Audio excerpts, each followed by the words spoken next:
Buenas noches, Lee. Buenas noches. Disculpe, fíjese que como yo uso computadora de escritorio, por lo tanto yo no tengo cámara, Lee, pero siempre estoy pendiente. No se preocupe, sí me sale conectado, Carlos. También he verificado su conexión, no hay ningún problema. Para que lo tomen en cuenta y después no vaya a haber ningún problema de resentimiento, porque yo sé que siempre y a veces es pues repetitivo eso. Para que hagan una evaluación ustedes, no se los digo en mal plan, sino realmente los que han estado pendientes y los que han estado recibiendo sus clases, pues no creo que tengan ningún problema, pero solo para que vean ustedes en pantalla, hay ahorita 143 conectados. Yo tengo asignados 248 alumnos. Obviamente el día del examen, pues la mayoría está. Yo siempre trato de ver pues eso, porque después hay molestias, porque no llegaron a zona o tuvieron algún problema, entonces solo les hago ver eso. Y es normal y es común que el día del examen pues todos estén. Pero en clase solo está asistiendo normalmente esta cantidad. Casi no, es decir, casi el 50% de los alumnos asignados no están en clase, no reciben clase. Denme un segundo, voy a empezar a grabar de una vez esto. Ok.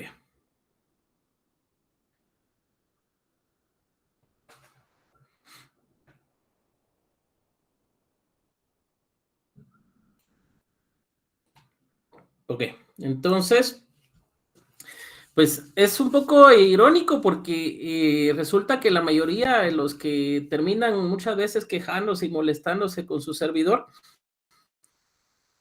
o no han estado en clases o si aparentemente están, tienen una conexión vacía, es la que la activan únicamente para pensar para que nosotros pensemos que efectivamente pues están en clases. ¿Cuál es el problema? Error garrafal, porque a mí no me engañan, el que se engaña es el alumno.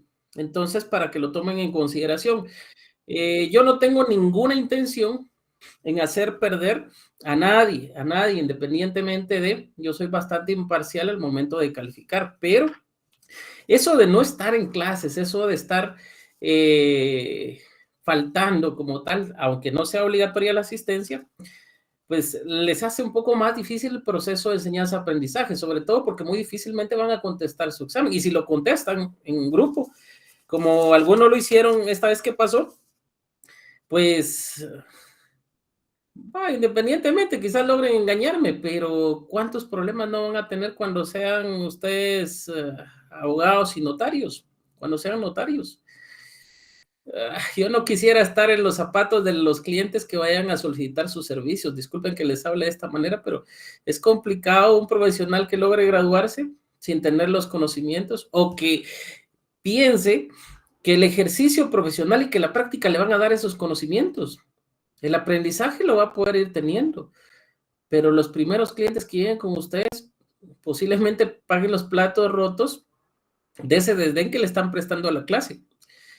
Y vean, quizás no me tengan, quizás ustedes ya manejen todo y lo sepan todo y no le tengan nada que aprender a su servidor, pero están dejando mucho que decir de ustedes como alumnos, no conmigo, entre ustedes mismos.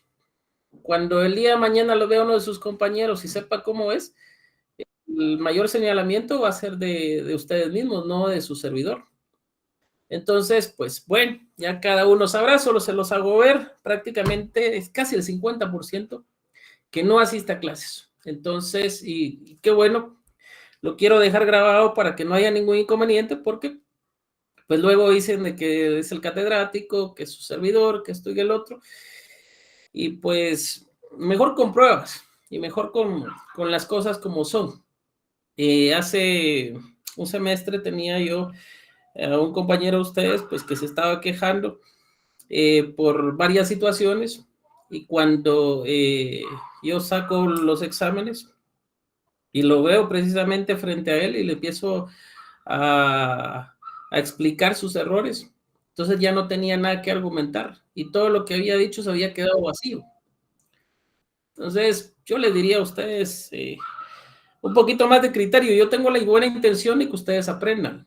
Entonces, pues supongo que los que están acá son los que quieren aprender y los felicito. Y les digo desde ya, y no es por hacer de menos a los colegas hombres, pero la mayoría en la clase son mujeres y la mayoría de la facultad son mujeres. Y es algo curioso, no sé, pero las damas están sacando mucho mejor puntuación que los hombres, no por los punteos, pero normalmente se están preparando más. Y me he dado cuenta no solo en exámenes, sino en muchas situaciones. Le están dedicando más tiempo, pese a toda la carga que puedan tener laboral, de estudios, o académica o lo que sea, las damas se están preparando mucho mejor. Y las felicito porque realmente esto es de empeño, no es de género, esto es de empeño. El día de mañana, el derecho notarial, independientemente sea hombre, sea mujer, únicamente le va a dar posición en la práctica de acuerdo a su preparación, no solo académica, sino práctica. Entonces, les felicito a las damas porque es un gran aporte y es una lucha que han estado haciendo históricamente y que se demuestra no con palabras, no con mensajes en Facebook, en otras cosas, sino se demuestra con hechos. Y las pruebas hablan más que 1000 palabras. Acá veo yo muchas damas y lo he visto reflejado en varias situaciones, incluso al momento de responder, se han preparado, se han preocupado. Entonces los hombres, pues, es momento que demos batalla también, compañeros. Es momento que ustedes también se vayan preparando. No quiero decir que sean malos, no quiero decir que haya malos, sino que lo vayan viendo desde el punto de vista de que tenemos que sacar la casta también y tenemos que prepararnos. Al final, todos estamos en el mismo barco. El día de hoy vamos a analizar lo que es el patrimonio familiar para que tengan ustedes en cuenta, ya un segundo, Carlos, para que lo tomen en cuenta, ya tengo armados los grupos. No se los he enviado porque me percaté que hubieron algunos cambios en cuanto a la base de datos, entonces no sabía si de pronto hicieron algunas modificaciones en coordinación a la cantidad de alumnos, o se agregaron o se desasignaron, no sé qué pasó. Pero, pues preferí esperar, ya ahorita que lo tengo compilado con la relación más reciente, son 248. Entonces ya tengo armados los grupos, van a quedar 2 grupos de 9 personas, cada grupo va a ser de 10 y van a empezar a trabajar lo que corresponde ya a la práctica. Ya les voy a enviar yo el detalle, qué es lo que tienen que hacer, el proceso de investigación, y eso les va a servir para su examen parcial. Inclusive ahí les voy a indicar cuándo lo tienen que presentar. Por favor, activen su cámara, vamos a iniciar el día de hoy. Carlos, por favor, tiene levantada la mano. Muchas gracias, licenciada. Para empezar, Lick, la última clase que tuvimos, que se denominaba disposición de gravámenes de bienes a menores. A mí me surgió una duda, licenciada. ¿Se recuerda o sea, cuando se empieza, o sea, el encabezado, digámoslo en ese sentido, del requerimiento o del acta? ¿Qué pasaría si yo tengo la oficina en una aldea? O sea, yo vengo de una aldea, de un municipio y un departamento. ¿Tengo que colocar siempre la aldea, el municipio, el departamento, o solo es municipio y departamento, Nuevo Guatemala, obviamente, verdad? No, mire pues, diferente es la escritura. La escritura es diferente, municipio y departamento. Si usted quiere hacerlo más preciso, puede colocar su aldea, no hay ningún problema. Pero ahora si hablamos del acta de requerimiento, bueno, ahí funciona igual que el instrumento público. Ahora bien, veamos una tercera opción, el caso de las resoluciones. En las resoluciones, lo que va a la dirección de su oficina notarial. Entonces, la única manera ahí es de identificarlo. Si hay calle, si está en un caserío, y esa es la única oficina que está ahí, pues la tiene que identificar lo más precisa posible. ¿Por qué? Porque se entiende que ahí es a donde le van a notificar. Ahora bien, veamos en cuestiones prácticas. ¿Por qué creen ustedes que muchos colegas, pese a que viven en aldeas, no ponen su oficina en la aldea? Una, la cantidad de clientes, el acceso que van a tener sus clientes. Dos, los juzgados piden que para notificarle su oficina esté dentro de la circunscripción del juzgado, es decir, que esté en la ubicación, que esté cercana, para que no haya ningún problema. ¿Eso qué quiere decir? Que van a tener que ubicar una oficina cercana al juzgado donde estén llevando el proceso, o a los juzgados donde estén llevando el proceso. Eso independientemente de la jurisdicción voluntaria. Ya tienen que ir viendo. Pero vuelvo y repito, no es la dirección. Si es escritura o es acta, lo que va es la vecindad, por así decirlo, y el departamento. Entonces, municipio y departamento estaría bien, no hace falta que usted esté consignando la aldea, no va a haber ningún inconveniente por eso. Pero queda en usted, la redacción es discrecional porque tampoco es que eso le vaya a afectar. Gracias, Lick. Y perdón, me surge otra duda. Lick, ¿esto, los actos se hacen en escritura pública o privado, Lick? Cuando usted me habla de actos, ¿a qué se refiere? Porque, vea, podemos hablar de la teoría de los actos y los contratos, o podemos hablar de actos y hechos. ¿A qué se está refiriendo usted? Perdón, Lick, es acta, o sea, lo que estamos viendo, ¿verdad? De las actas, ¿en qué se hacen? No, yo le decía que si se hacen en un documento privado o público. No, momento, es que público, ¿para usted qué es público, Carlos? Porque yo creo que ahí hay confusión. ¿Para usted qué es público? Bueno, público es cuando, o sea, se lleva, como hemos dicho, ¿verdad? Que se lleva a la ¿cómo se llama eso? De los archivos, el archivo de protocolo y todo. No, estamos confundiendo. Mira, pues, no confundan los términos. Eso lo tuvo que haber visto usted desde el primer semestre. Bueno, entiendo que quizás pudo haber un inconveniente. Separemos la palabra pública o privado. Recuérdense que ustedes se van a examinar en un área pública y en un área privada para sus exámenes generales.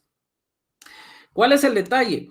Hay confusión en los departamentos, en algunos municipios, donde los colegas litigan o cartulan, porque la mayoría de personas dicen, mire, el licenciado, ¿será que me puede hacer una escritura pública? Y así le hablan ellos. Sepan que las escrituras, todas son públicas. Pero ¿por qué es que se dice eso? ¿Por qué es que ellos le hablan de escritura pública o un documento público, dicen ellos? Porque se están refiriendo a documentos que no pasan por el registro, sino se están refiriendo, cuando se habla de una escritura pública, a veces cuando es un terreno, se hablan de derechos posesorios. Y los notarios acostumbran a hablarle así a las personas, también, mire, le voy a hacer su escritura pública, para que ellos se sientan felices porque dicen, el notario me va a dar mi escritura del terreno, yo ya soy propietario, ya nadie me la va a quitar, pero no les explica que ese derecho posesorio tiene ciertas características y ciertas implicaciones, y sí se lo pueden quitar. Es decir, hay cierto riesgo, porque no tiene la titularidad del bien como tal, ¿sí? Refiriéndose a eso. Ahora bien, Carlos, en cuanto a lo público, vea pues, hablamos de documentos privados, que son los documentos que redactan las personas, o el documento privado es un documento, pues a mi criterio mal precisado, porque se habla de documentos privados cuando el notario, inclusive participando en la redacción de un documento, pese a que él es el que lo elabora, pues le denomina privado, porque lo hacen hojas simples. No, documento privado es el elaborado por particulares y normalmente el notario solo procede a legalizar las firmas, a dar fe a la legalización de las firmas únicamente, ¿sí? Ahora, y eso no quiere decir que sea privado, es decir, que solo quede en ese ámbito, no, eso tiene una característica de publicidad, porque el notario tiene fe pública, y eso ya es diferente. Otra situación también, cuanto a las actas, no, las actas no son documentos privados. Todo eso que usted va a redactar en jurisdicción voluntaria, el expediente lo va a remitir ¿a dónde? Al Archivo General de Protocolos, salvo el de disposición, la declaratoria de ausencia, perdón, donde el expediente pues queda en archivo de tribunales. Eso los hace públicos. Entonces, Carlos, la pregunta que la planteó mal es si esos documentos se redactan en papel simple o en escritura pública. Quizás esa hubiera sido la pregunta. Las actas notariales son en hojas simples. Las resoluciones, que son de redacción discrecional, también. Los edictos, para cuando usted lo lleva cuando usted los lleva firmados y todo para que los publique el diario oficial, son en hojas simples. Usted los lleva y pues ya iban a hacer el conteo de las palabras y le van a decir cuánto tiene que pagar. ¿Sí? Alguien me dice, licenciado, un edicto, y se le ocurre enviarme una fotocopia del diario oficial, o en su trabajo, no me vayan a hacer eso, por favor, porque me tendrían que hacer los dos, hacerme el edicto y después mostrarme una copia por lo menos del diario oficial para darme a entender que yo sí estoy consciente de que ustedes por lo menos tuvieron ese proceso de enseñanza-aprendizaje. Uno es el que ustedes redactan para que el diario oficial les quede constancia que ustedes lo están solicitando, y otra es la publicación. Diferente es el edicto y diferente es la publicación. No me confundan esa situación. Entonces, Carlos, lo único que va en hoja de papel sellado especial para protocolo son escrituras, actas de protocolación, razón de legalización, razones de legalización de firmas, que no son las legalizaciones, sino es la toma de razón. Que su protocolo usted va a indicar que en tal y tal fecha legalizó pues determinadas firmas. No legalización de documentos, sino solo de firmas. Y la transcripción del acta del testamento común cerrado. Eso en base al artículo 8 del Código de Notariado. Las actas son en papel simple. ¿Estamos ahí, Carlos, o quedó alguna duda? Y no está mal que pregunte, está bien. Sí, gracias, Lick. Sí, la entendí. Muchas gracias. Perfecto. ¿Alguien más? ¿Estamos ahí? Ok, entonces vamos a iniciar el día de hoy con lo que es la constitución de patrimonio familiar. Hay ciertas situaciones con relación a este asunto. Si el bien pertenece a los dos, si pertenece al cónyuge, si pertenece a la cónyuge. Pues si el bien no está a nombre de ninguno de los dos, pero lo están pagando. ¿Cómo lo vamos a tomar? Antes de explicar estas situaciones, es importante que veamos las características y el objeto de la Constitución de Patrimonio Familiar. ¿Cuál es el fin del Estado de Guatemala? Uno es la persona y la familia. Entonces, se entiende que el Estado va a destinar sus recursos y va a impulsar sus herramientas en base a proteger a la persona y a la familia. Por eso es que la Constitución del Patrimonio Familiar lo que busca es eso, proteger a la persona y a la familia. Entonces, bajo este aspecto, no podemos negar que la realidad familiar pues va a constituir su régimen económico, la disponibilidad de medios que va a tener para satisfacer sus necesidades, los diferentes problemas que tenga. Y por eso, pues, es importante que si la familia cuenta con un patrimonio familiar, es decir, con un bien donde vivan, una casa donde vivan, una parcela que sea cultivable, que la estén trabajando, pues ciertos elementos patrimoniales con los cuales pueda subsistir, pues se entiende que esos son patrimonio familiar y que cuando se atiende a buscar la protección de la persona y la familia, debe existir una figura que responda a esos intereses. Entonces, la figura legal, por excelencia, para atender pues a este tipo de situaciones, la va a constituir el patrimonio familiar. Entonces, Podría ser que al no contar con un espacio físico donde la familia no se pueda proteger y no tenga cómo responder a esas necesidades, pues se violente el artículo 1 constitucional, incluso donde el Estado está obligado a proteger a la persona y la familia. Es por eso que está mandato constitucional.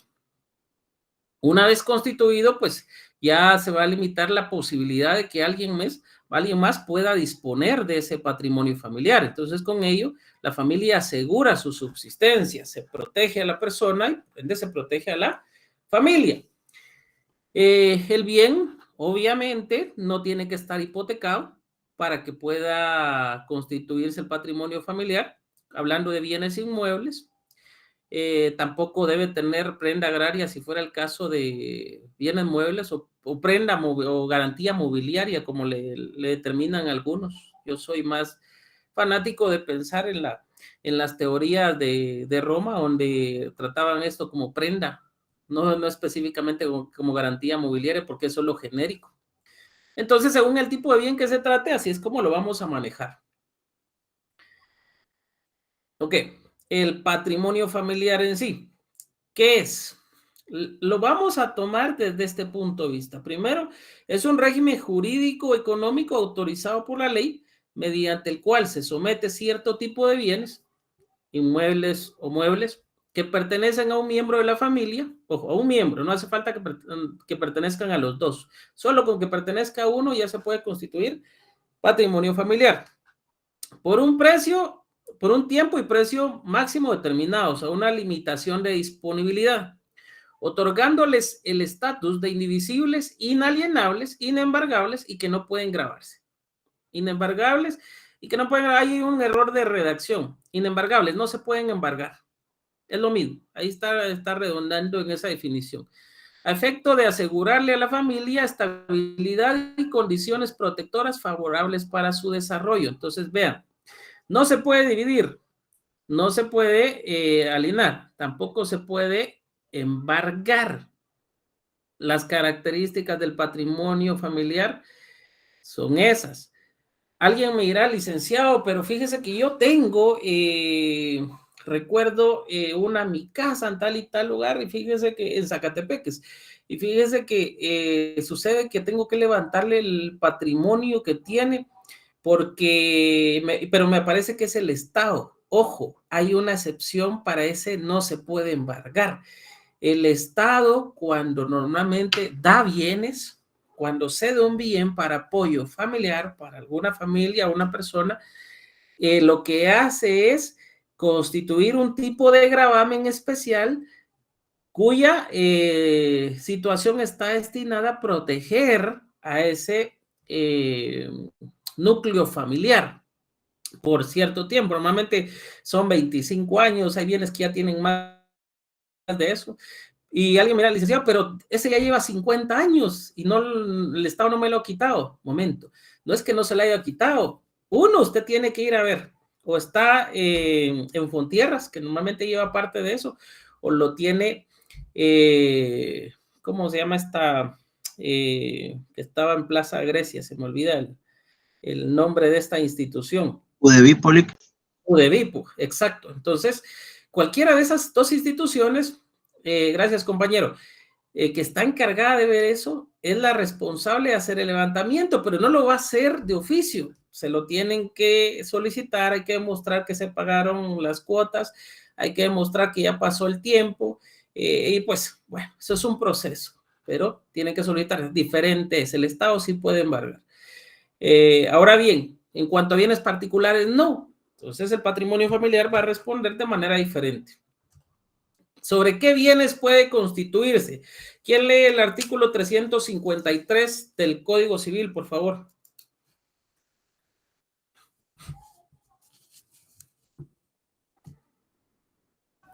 Buenas noches, licenciado. Buenas noches. Artículo 353. Bienes sobre los cuales puede constituirse. Las casas de habitación, los predios o parcelas cultivables, los establecimientos industriales y comerciales que sean objeto de explotación familiar, pueden constituir el patrimonio de familia siempre que su valor no exceda la cantidad máxima fijada en este capítulo. Excelente. Vean pues, solo veamos esto. Bienes sobre los cuales puede constituirse. Primero, el primero, Velvet, por favor. Ahorita leo. Las casas de habitación.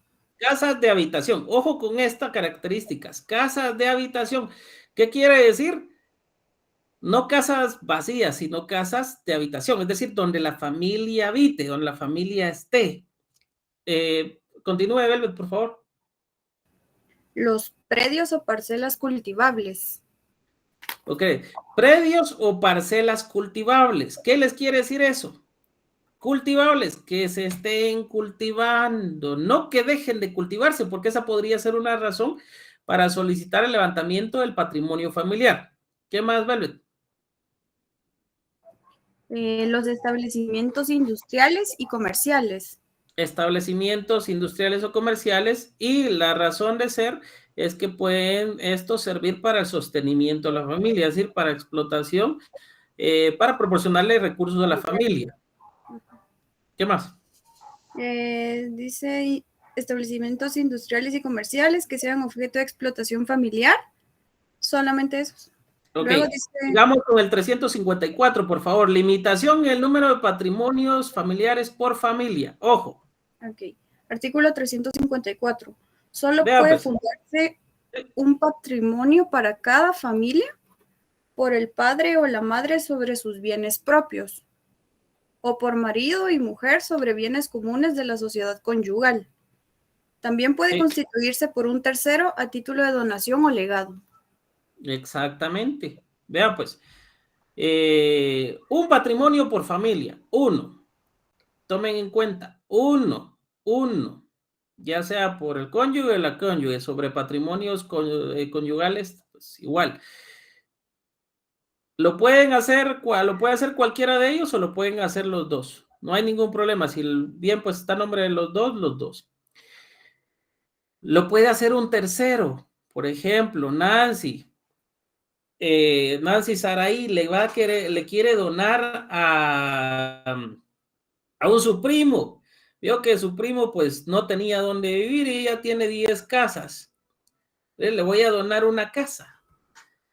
Y para que esté con su familia y todo, pero eso sí, como ella sabe que su primo es borracho, entonces lo que va a hacer es que en la donación, ojo, esa es otra escritura que quizás la logremos ver en Derecho Notarial 4 con ustedes, la forma para que ustedes sepan, porque muchos notarios se asustan cuando alguien llega pidiéndoles eso a su notaría, y hay clientes muy preparados.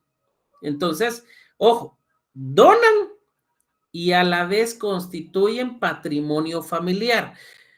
Ese objeto de la donación es, ¿para qué? Para proteger a la familia, para que el que quede como propietario no vaya a dilapidar ese bien de acá a unos 2, 3 años por estar borracho, por estarse drogando, no vaya a vender el bien, no lo vaya a engañar y al final se quede sin ningún bien para proteger a su familia, donde su familia pueda vivir.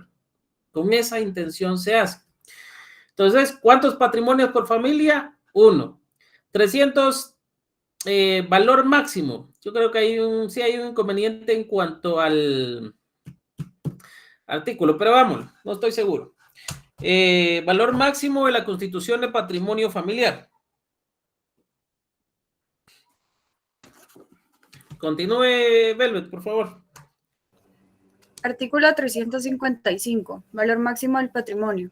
No puede establecerse patrimonio familiar que exceda de 100,000 quetzales en el momento de su constitución. Cuando el valor de los bienes afectos haya sido inferior a dicha suma, podrá ampliarse hasta llegar a ese valor, sujetándose la ampliación al mismo procedimiento que para su constitución. Ok. Ingrid Janet Román, por favor, dígame cuál es el valor máximo entonces de constitución de patrimonio familiar.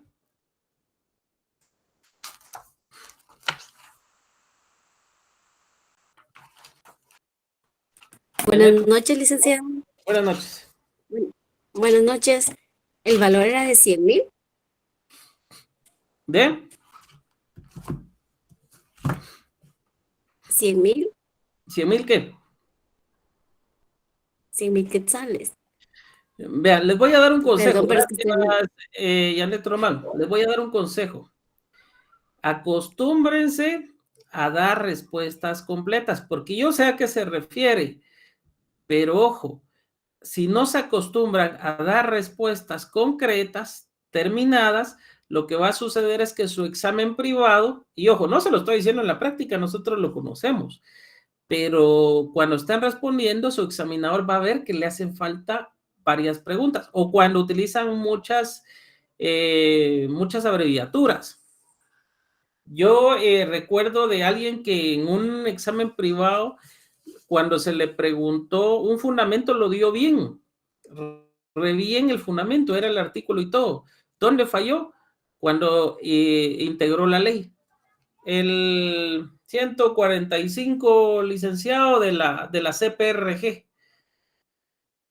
Y el examinador se quedó atónito con eso. ¿De qué ley? De la CPRG, licenciado. O de la Consti. O cuando alguien dice del coco. Tengan cuidado con eso, terminen mejor. O por ejemplo de la Contraloría General de Cuentas. Nombres de las instituciones y nombres de leyes completas para evitar inconvenientes, porque al final les puede pasar, están bien, pero a veces por no concluir o por evitarse ese desgaste, los van a ver mal. Entonces, si quieren seguir ese consejo, pues excelente. 100,000 quetzales. Catherine Ardón. Buenas noches, licenciado. Como dijo de que solo podría ser un patrimonio familiar, ¿verdad? Pero también dice de que no puede exceder de 100,000 quetzales.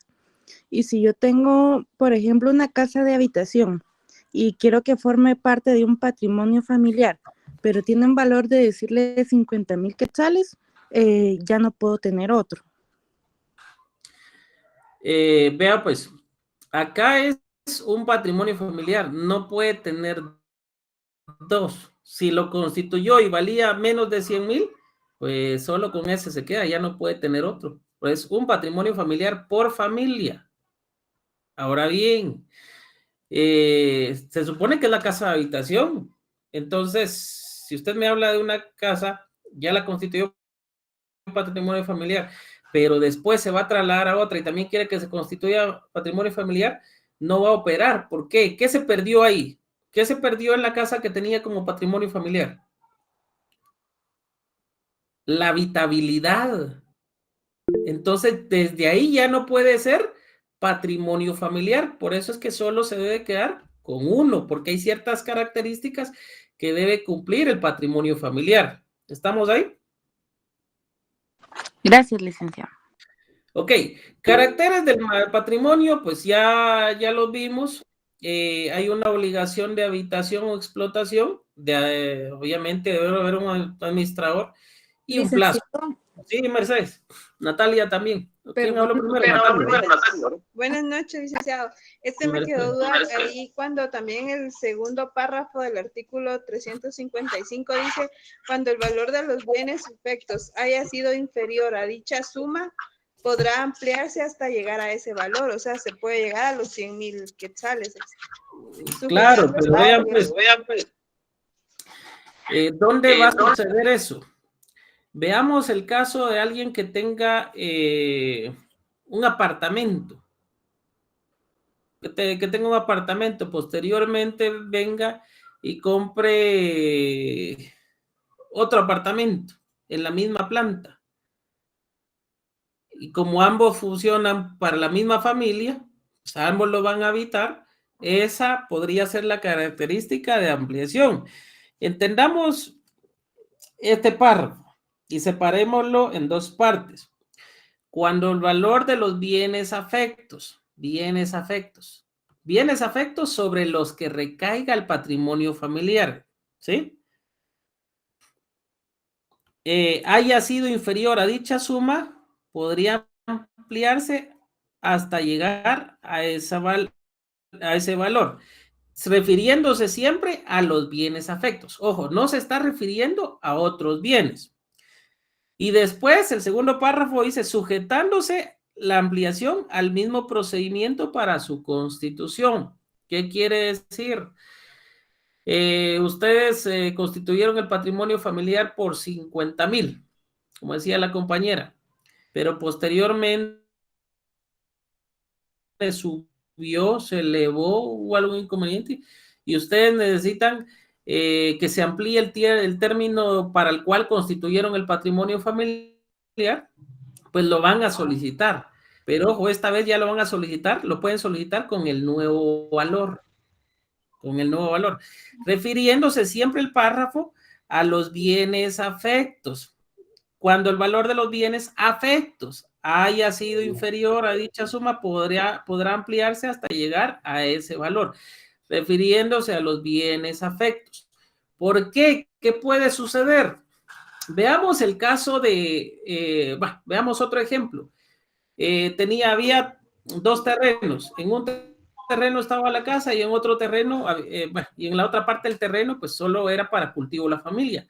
Constituyeron patrimonio familiar donde estaba la casa, pero dejaron el terreno. Posteriormente, pudieron proceder a una unificación de bienes. Unificación de bienes. Porque al final era el mismo propietario. O que la persona haya comprado el terreno contiguo también y le va a servir para cultivo, pues lo puede hacer. Él dice, bueno, yo no sé qué pueda pasar en el futuro, si esté o no esté, entonces mejor voy a dejar esto como patrimonio familiar también. Entonces puede solicitar la ampliación del patrimonio familiar sobre ese terreno también, porque ya forma parte de la misma finca, ¿sí? Ya forma parte de la misma finca. Recuérdense que una unificación, lo que hace cuando no hay mayor variación, pues es crear un nuevo número de finca, folio y libro, ¿ya? Constituye nueva finca. Entonces, a eso es a lo que se está refiriendo ahí. No podría ser sobre otros bienes, ¿por qué? Ojo, me estoy refiriendo a casas de habitación en este momento. Porque se perdería la habitabilidad. Caso contrario, ojo, caso contrario, y ahí sí sería válido, Y les quiero decir eso porque les puede pasar en la práctica. Terrenos cultivables, porque van a servir para la explotación de la familia. Eso sí, si lo dejan, porque ahí sí mantiene las características, si los dejan de cultivar, entonces pierden esa característica que debe tener el patrimonio familiar.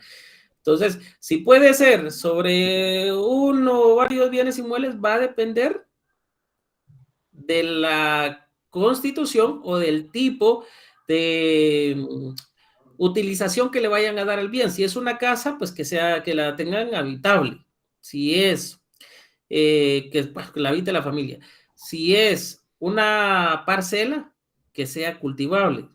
Si la parcela valía 30,000, luego pues adquirieron otro terreno y ambos, y todos les sirven para la subsistencia de la familia, pues ahí pueden ampliar el patrimonio familiar. ¿Pero por qué? Porque sí van a permanecer las características del patrimonio familiar, que sea cultivable, ojo, no se va a poder embargar, no se va, indivisible, es decir, todos esos inmuebles, los terrenos cultivables, van a ser parte del patrimonio familiar, no se van a poder dividir. ¿Ya? ¿Estamos ahí? Sí, Plazo. ¿Qué plazo debe de tener? Natalia también habló. Antes de responder eso, Natalia, por favor, su pregunta.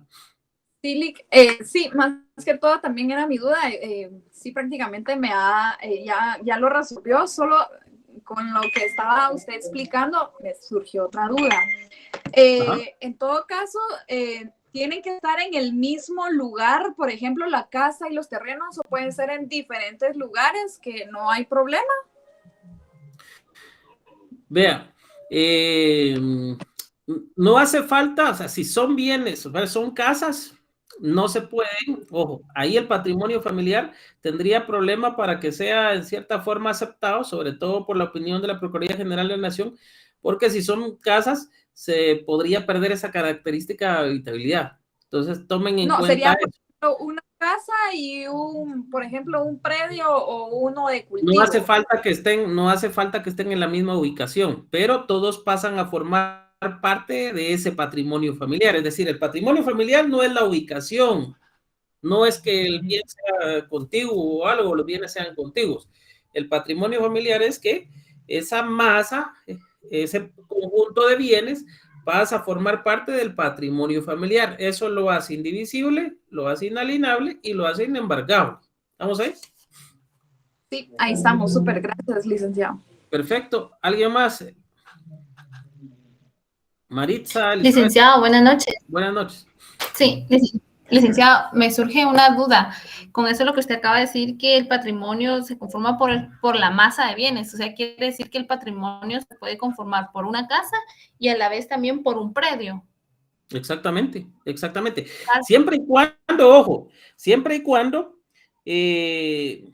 no supere los 100,000 quetzales, es decir, no exceda los 100,000 quetzales en el momento de su constitución. Diferente es que con el tiempo, pues conforme pasan los años, imagínense que construyen un centro comercial como pasó en Cayalá, construyen cardales de Cayalá a la par y otras situaciones. Entonces los bienes tienen una plusvalía demasiado alta, suben de valor. Entonces ahí no hay ningún problema. Lo importante es que en el momento de su constitución el valor no exceda de 100,000 quetzales o el conjunto de bienes no supere los 100,000 quetzales. Entonces, si me responden si pueden ser varios bienes o diferentes bienes sobre los cuales se puede constituir, la respuesta es sí y no. Como dijo el chavo, depende. Y va a depender de si mantiene las características del patrimonio familiar o las pierde, y entonces en ese sentido va a ir la opinión también de la Procuraduría General de la Nación. Santiago. Tengo una duda, y para la constitución del patrimonio, ¿cuál es el tiempo máximo que se le puede dar? La ley, dígamelo usted, ahí tiene su código civil, por favor. Dice que, aquí está viendo, dice que no se puede constituir por menos de 10 años. Pero, ok, artículo. ese sí no lo tengo, esa es una anotación que tengo, pero no estaba seguro si en sí. Ahí tiene su ley, busquémoslo. Y me da el fundamento. Artículo 364, Lic. Lea el 364, Santiago, por favor.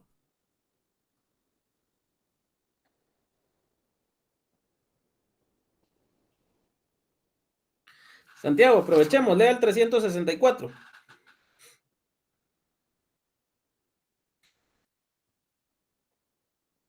Ahorita, Lic.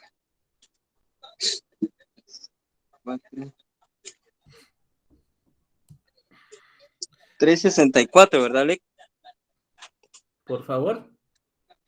Si el quieren, patrimonio. póngale un pequeño nombrecito ahí o epígrafe a ese artículo y póngale plazo de constitución para que no se les haga difícil. Yo les recomiendo esto. En los privados no le van a poner ningún problema con esas anotaciones que al final son para entenderse. Póngale ciertos nombres a los artículos que no tengan epígrafe y les va a servir para una mejor comprensión. Bueno, gracias, Lic. Dice: el patrimonio familiar a término fijo debe comprender el término indispensable para que el menor de los miembros actuales de la familia alcance la mayoría de edad. Deténgase ahí un momento. Alcance la mayoría de edad. ¿Qué es lo que está buscando? La protección de la familia. Aquí lo que está protegiendo también es el derecho a alimentos, ¿sí? Que el menor tenga una protección. Entonces, no se va a poder resolver solo porque, pues, alguno de los miembros de la casa quiere, sino porque el menor de los hijos, por lo menos, debe cumplir la mayoría de edad. Entonces, el primer presupuesto es que cuando se constituye un patrimonio familiar a término fijo, el término debe comprender el tiempo suficiente para que el menor de los hijos cumpla la mayoría de edad o la alcance. Y establece el segundo párrafo: pero en ningún caso podrá constituirse un patrimonio familiar por un término menor de 10 años. Es decir, ¿cuál es la variable? ¿Cuál es la generalidad? Las generalidades son 10 años. Menos de 10 años no pueden constituir un patrimonio familiar. Después de los 10 años, podríamos pensar que inclusive hasta los 18. Es más, podríamos pensar que podría pasar los 18 años. ¿Por qué? Porque puede hacer que el hijo cumpla la mayoría de edad y la ley establece que a los 18 años la persona jurídicamente ya tiene capacidad de ejercicio. Cuando ese presupuesto no se cumple, porque hay razones de incapacidad, se entiende que incluso hasta en el derecho a los alimentos la obligación persiste. Entonces, sí puede ser por más tiempo, no hay ningún problema. Y ojo, también debe tender a la protección de la familia. Por eso es que el término menor para poder constituir patrimonio familiar no debe ser menor de 10 años, sino después de 10 años, todo lo que quiera. Estamos ahí, ¿verdad? Natalia, su pregunta, por favor. No, perdón, Lick, no había bajado la mano. Ok, bueno. Carlos Batén. Sí, a la hora cuando uno constituye ¿cómo se llama? La habitación, si en realidad cada una de ellas cuesta 200,000, pero podríamos consignar solo 25,000, Lick. ¿Eso es posible, Lick? ¿O se está cometiendo alguna ilegalidad o qué sé yo? Para que sea primero detallemos algo. Carlos, no va a constituir habitación. Utilicemos los términos. Ya a estas alturas sí les voy a agradecer que utilicen los términos. No constituye habitación. Constituir es dejar eso como habitación. Refiriéndose al patrimonio familiar es constitución de patrimonio familiar. Y eso no importa si es un bien. Puede hacer que solo sean propietarios de una pieza en el lugar. Y pues si esa pieza está registrada y es solo una habitación, pues ese va a ser el patrimonio familiar, pero no es que se vaya a constituir habitación, ¿sí? Eso ya esos derechos reales ya son otro detalle, y en su momento, pues, lo vamos a hablar. ¿Qué es lo que pasa con el precio? ¿Que valga 200,000 o cada habitación tenga un precio? No, no puede superar los 100,000 quetzales, no puede superar los 100,000 quetzales. Puede ser un apartamento y el apartamento vale 80,000 quetzales y de pronto el otro que está a la par lo adquirió y vale 80,000 también. Y se puede separar y que es ilegal. No. Recuérdense que en cuanto a bienes, sobre todo bienes inmuebles, o inclusive hasta los vehículos, hay una tasación para eso, pero en cuanto a los bienes inmuebles, hay un valor registrado, hay un valor en matrícula fiscal, ojo, catastro, DICADI, precisamente por eso es que llevan un registro. Entonces hay un valor, no puede ser menor a ese valor, no puede ser menor a ese valor. Entonces hay que tomar en cuenta eso, hay que tomar en cuenta eso. Denme un segundo, por favor, ya voy.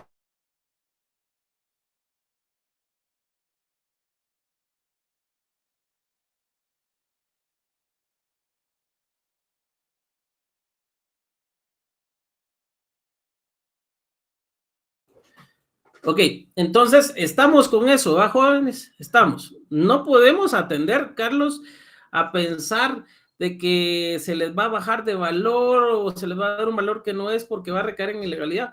Obviamente, si usted utiliza eso en fraude de acreedores, va a tener inconveniente. No se puede utilizar en fraude de acreedores. Estamos ahí, ¿verdad? Después, vamos a tener los tipos de patrimonio. Patrimonio familiar voluntario, patrimonio familiar forzoso y patrimonio familiar legal. Nosotros obviamente vamos a atender a una constitución de patrimonio familiar voluntario, pues jurisdicción voluntaria. Si es forzosa o es legal, ya no hay constitución de patrimonio familiar voluntario, ¿sí? Entonces lo de nosotros más que todo va a ser el 352.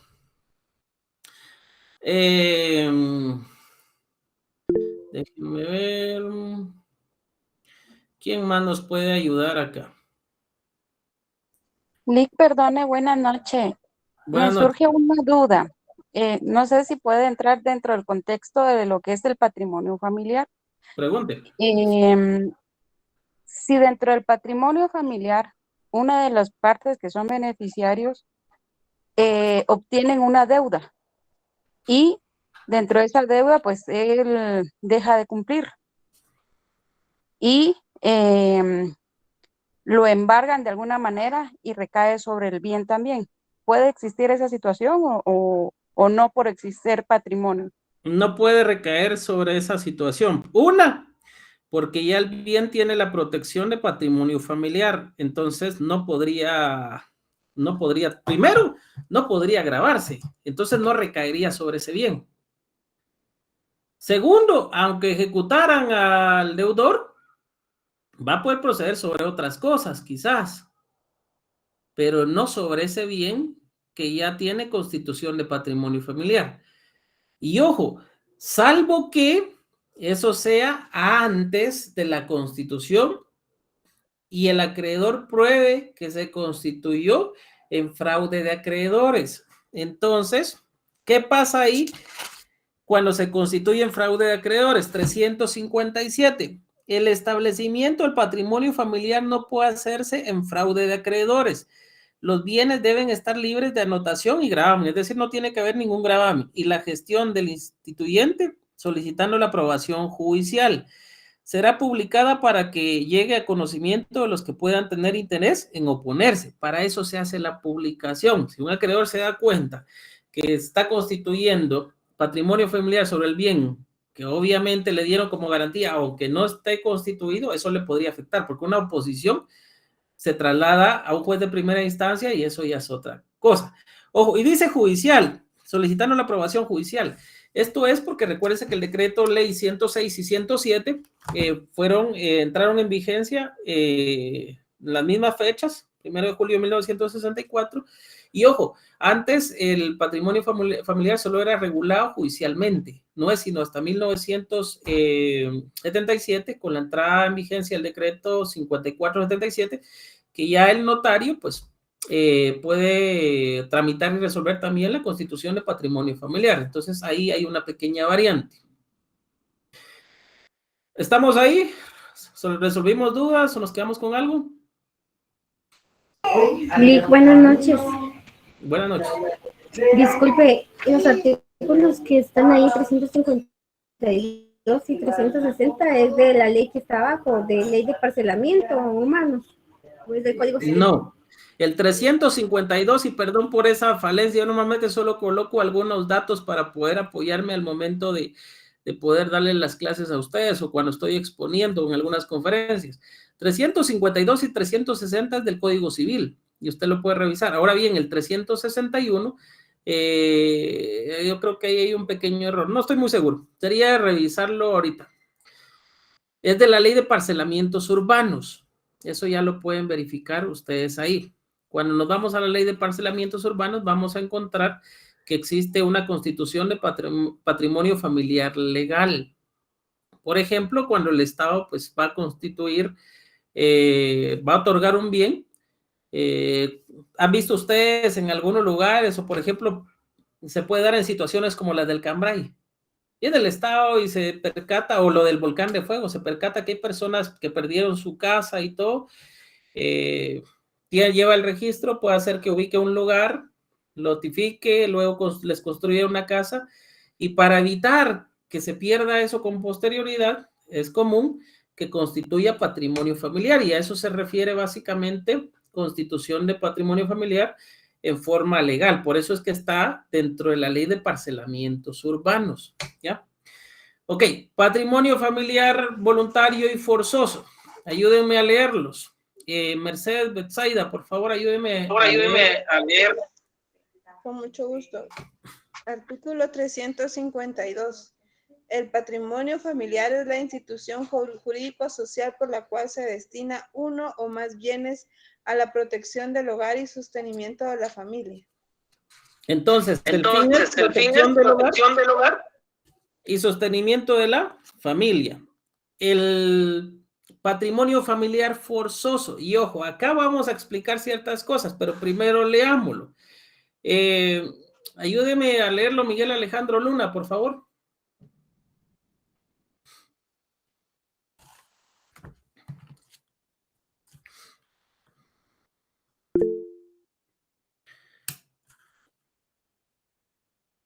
Miguel Alejandro Luna.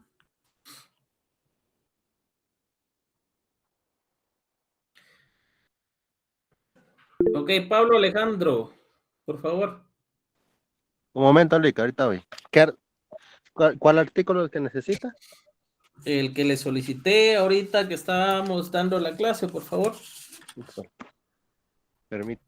Es que se me cortó la señal en ese lapso de tiempo, pero aquí estoy presente, solo dígame el número nada más y ahorita se lo leo, con mucho gusto. 360. Muy bien, ahí está. 360, obligación de constituir patrimonio. Cuando haya peligro de que la persona que tiene obligación de dar alimentos pierda sus bienes por mala administración o porque le está dilapidando. Los acreedores alimentistas tienen derecho a exigir judicialmente que se constituya patrimonio familiar sobre determinado bien del obligado. Ok. ¿Qué sucede? Y no solo mujeres, porque normalmente pasa a mujeres. Y ojo, yo les voy a pedir que no vayan a tergiversar en algún momento algunas posiciones cuando yo les estoy explicando situaciones legales, porque yo lo que quiero es que vean la parte práctica. En un momento mi intención es discriminar a hombres o mucho menos discriminar a las damas, sino que lo hagamos desde el punto de vista legal. Primero normalmente sucede con las damas, porque es el hombre que tiene o que básicamente constituye a su nombre los bienes de la familia.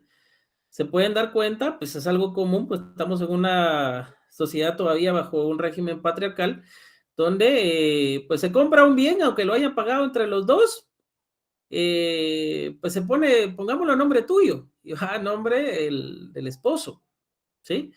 O puede pasar también lo contrario. Actualmente ya he visto algunos casos donde se da lo contrario, donde los bienes, máximo cuando el esposo está bien enamorado, no, mi vida, pongámoslo a tu nombre. Pero sucede, cualquiera de los dos, en los dos casos, que pues la pareja toma mucho o le gustan los juegos de azar, se va al bingo, se va a otros lados, tenía un vehículo, después lo pierde, después la pareja le ayuda a comprar otro, lo vuelve a perder, se empieza a meter a un montón de deudas, empieza a incumplir con el pago de derecho a alimentos y resulta pues que se quedan únicamente con una casa, o sí puede tener bienes, pero el evento histórico va dando una lectura de que esa persona está perdiendo el patrimonio de la familia, los bienes de la familia.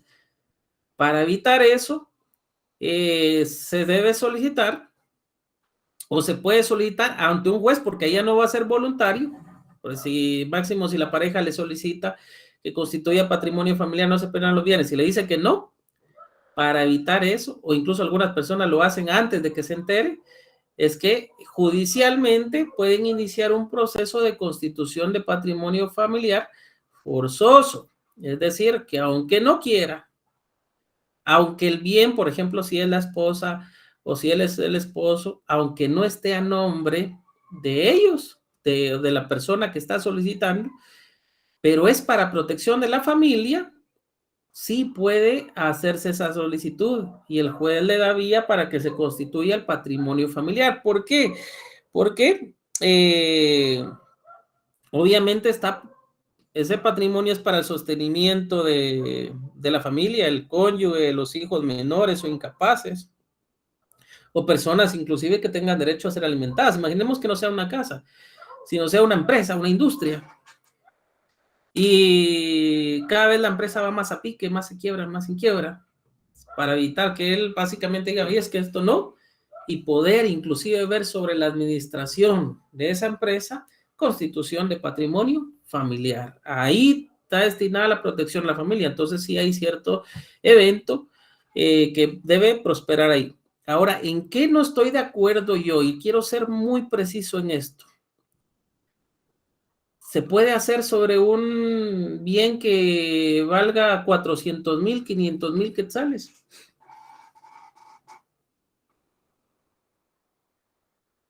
Si se dan cuenta legalmente, no. Pero ¿qué es lo que sucede? ¿Qué es lo que sucede acá? Veamos si hay alguna variación en cuanto al valor en el decreto 5477 o solo está el trámite. Para mí solo está el trámite, porque la ley que establece el valor de constitución del bien está en el Código Civil. Pero pregunta de privado: ¿se puede constituir un patrimonio familiar sobre bienes superiores a los 100,000 quetzales y su fundamento legal? ¿Sí o no? ¿Quién me lo dice?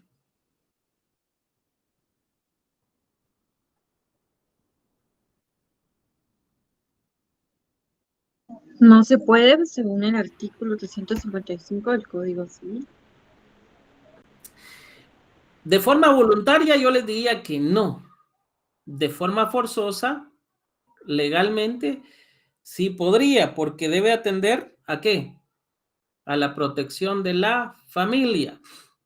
¿Cuál es el problema? Que eso ya notarialmente ya no aplica. Seamos francos, en la mayoría de casos, ya los bienes, actualmente ya los bienes han superado ese valor. Han superado ese valor. Si inclusive usted va a un residencial y compra una casa ahí, no le deja de valer menos del 1,000,000. Así de sencillo. Ya ha superado ese valor. ¿En jurisdicción voluntaria entonces aplica? Ya no tanto. ¿Por qué? Porque el decreto ley 106 es de 1964. ¿Cuántos años han pasado para acá? Ha pasado un montón. Entonces, que necesita reformarse, necesita ampliarse. Obviamente. Veamos la reforma, el artículo primero del decreto 1496 de 1996. Realmente no es que contemple directamente eso, solo dice la ampliación al mismo procedimiento que para su constitución, únicamente en cuanto a eso, pero de ahí no indica que puede establecerse por valores mayores. A mi juicio, ya debiera de constituir un valor mucho mayor. Y acá, si ustedes quisieran, pues acá tienen un buen punto de tesis. Porque entonces, al no responder a la necesidad de la familia, el Estado está incumpliendo con ese artículo primero constitucional. Y al incumplir, obviamente, ¿por qué está incumpliendo? Porque debiera permitirse constituir sobre bienes con un valor mayor, porque ya obviamente de 1964 a 2023 ya la realidad económica es distinta, el valor de los bienes es mucho mayor. ¿Ven? Pero bueno, estamos ahí. Voy a proyectarles ahorita algo y vamos a pasar a ver la redacción directamente del documento, que eso me interesa también con ustedes. ¿Hasta acá tenemos alguna duda? Licenciada, buenas noches. Disculpen, yo tengo una duda. ¿Sí? No sé si comprendí mal. Un patrimonio familiar no se puede vender, ¿verdad? Que no se puede vender. Exacto, entendí mal. No, no es, no se puede vender, no se puede enajenar. ¿Por qué? Primero recuérdense de algo muy importante. Hay un plazo. Hay un plazo. Voy a quitar esto acá y vamos a explicar esto. Tengan su cámara activa, por favor. Hay un plazo, menos de 10 años. Durante esos 10 años no va a poder vender. Entonces no se puede enajenar, no se puede gravar, no puede constituirse hipoteca sobre ese bien. No se puede dividir, es decir, no es que el terreno o la casa es suficientemente grande, atrás hay un gran patio, le voy a hacer una división y la parte de atrás voy a constituirla como un lote, una fracción, y voy a vender una fracción del bien. No se puede hacer eso. ¿Por qué la ley pone un precio tope? Por la realidad de esa ocasión. Imagínense, ustedes pónganse en 1964. ¿Bajo qué gobierno entró en vigencia el decreto ley 106 y 107? ¿Bajo qué vigencia entraron estos decretos ley? ¿Bajo la vigencia de qué gobierno? Jóvenes, realidad nacional. Licenciada. No me vayan a decir Bad Bunny porque los cuelgo. ¿Bajo qué gobierno? Licenciado por el presidente de Figuras y fuentes. Facto Peralta Zurdia. Enrique Peralta Zurdia, Arzú dice, no, Arzú no está, bueno, a pesar de los años, ¿va? No, de Miguel Idígoras Fuentes, ¿sí o no? ¿Quién dice Miguel Idígoras Fuentes? Veamos el Código Civil, veamos el decreto ley 106. Y tengamos el fundamento acá. Publíquese y cúmplase. Enrique Peralta Zurdia, jefe de gobierno de la República. Jefe de gobierno. ¿Por qué es un decreto ley? Porque es emitido por un jefe de gobierno. Sí, sencillo. Entonces, por eso es que los decretos leyes no puede indicarse al final decreto ley 106 o 107 del Congreso de la República de Guatemala. No puede decirse eso porque no hay Congreso. El Congreso no fue el que lo aprobó. No pasó todo ese proceso de ley. ¿Sí?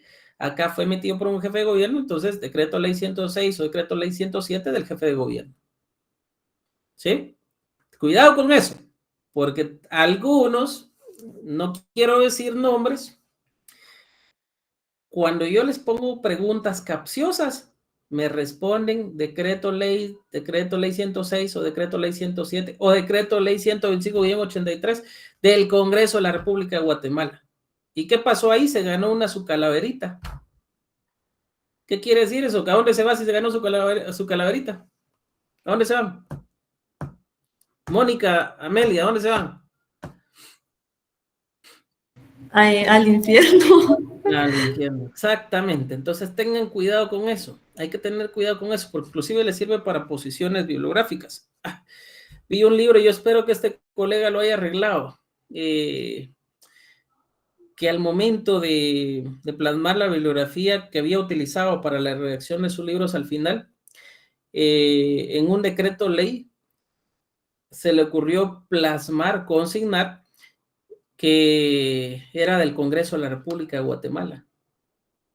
Y harán solo ver eso, tal vez el libro pues estaba bueno, pero ya al final dejaba un mal sabor de boca. Entonces hay que tener cuidado, hay que fundamentar bien, tal cosa no existe, un decreto de ley no puede ser del Congreso de la República de Guatemala. Entonces hay que tener cuidado con eso. Ok, entonces pues la realidad de 1964 era otra. Imagínense, en 1964, ¿cuánto valían los terrenos? ¿Cuánto podría valer una casa? Había más oportunidad, había más oportunidad de poder pues hacerse de un bien. Los bienes, en algunos casos, imaginemos Portical Futura, todo eso de ahí, muchos no querían vivir por ahí porque era muy lejos, les quedaba muy lejos, y, es que están, y lo trataban de esta forma, es que está en el monte, es que está lejos. Y entonces nadie quería vivir ahí. Los terrenos eran baratos. Bueno, diferente ahora, ¿quién no quiere vivir por ahí? ¿No? Pero los terrenos eran baratos, había más oportunidad. Eso sí, no se ganaba lo mismo. El transporte, pues, un bus creo que pasaba, cuando eso fue mejorando, sí, mucho, una vez al día. Entonces eran realidades diferentes. Ahora bien, imaginémonos el precio de un terreno en Tikal Futura 1964 al día de hoy. ¿Cuánto? Un terreno de 10 por 20 en Tikal Futura. El día de hoy, ¿cuánto creen que podría valer un terreno de 10 por 20 cerca de Tikal Futura? Si en ese entonces todavía habían terrenos que se encontraban en 100 o 200 quetzales. Sí, 2 millones o hasta más. He visto bienes. Ojo, yo trabajé en valuaciones y no les estoy mintiendo. En zonas comerciales, un bien que sirva como vivienda, están desaprovechando el valor del bien, porque en zonas comerciales el bien vale por ser comercial. Entonces, si sirve como vivienda, lo están desaprovechando. Tendría más valor comercial en meterlo como bien comercial, es decir, o como locales comerciales, porque ahí el valor del metro va a ser mucho más caro, o como algún tipo de explotación comercial. Ahí es diferente. ¿Ven? Entonces, obviamente son carísimos, pero la realidad era diferente. Ahora, por eso que en 1964, imagínense cuánto eran 100,000 quetzales, era un montón. Pero ahora, ¿cuántos son 100,000 quetzales para el valor de un bien, para ese bien? Que ahora dice 2 millones. Entonces, ahí podemos tener una variante y un cálculo de cuánto debería ser realmente el valor por lo cual se debería constituir un patrimonio familiar real en la actualidad. Ahí podrían tener ustedes una pequeña variable y saber más o menos cuál es el valor que se podría tomar actualmente para constituir ya un valor, un patrimonio familiar sobre la realidad social. ¿Alguien más que tenga otra duda? Pues estamos ahí. Yo tenía otra duda de eso. O sea, Cecilia Gemina Aquino. ¿O quién preguntó primero? Jennifer. perdón, ya que usted dice que no se podía vender, por ejemplo, si la familia que constituye patrimonio familiar cuenta con una necesidad emergente, si se le da la necesito vender, Judicialmente. puede desconstituir Judicialmente, solamente de forma judicial. ¿Por qué? Porque se tendría que probar esa necesidad, ese carácter emergente y que realmente, ojo, no por suplir esa necesidad va a desproteger a la familia.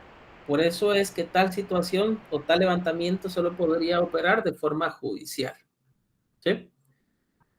Gracias. Grecia. Perdone, solamente quería que si fuera tan amable de repetirme el fundamento que indicó para aumentar el precio del bien, del patrimonio, perdón. Vean, no es que precisamente tengamos un fundamento de esto, sino, ojo, cuando yo les presenté, voy a ponerle otra vez la presentación. Cuando yo les indiqué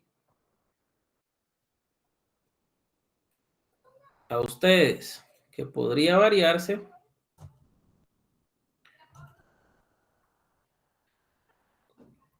fue precisamente porque pudiera ser que la persona no quería, pues estaba dilapidando el patrimonio de la familia y era los únicos bienes que tenía. Entonces eso podría ser de forma judicial. Y eso se entiende que ahí van a constituir un patrimonio forzoso, porque va a contar con la negativa del sujeto que aparece como propietario en el registro de la propiedad. Y el fundamento, que no es que lo establezca, sino lo que establece es la constitución de un patrimonio familiar forzoso, ese va a ser en la vía judicial. ¿Por qué? Porque no va a ser voluntario. Y en ese caso, el criterio del juez sí podría responder a esa protección o debería ir más allá para responder a la protección de la persona y la familia. ¿Por qué?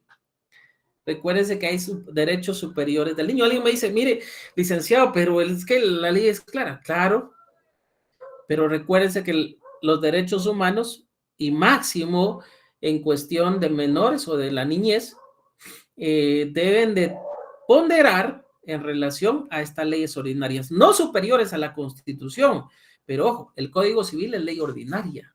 Entonces sí deben de tomarse para la constitución de un patrimonio familiar forzoso cuando se corre el riesgo de desprotección de menores, de niños, que básicamente se van a quedar sin un sustento, sin dónde vivir.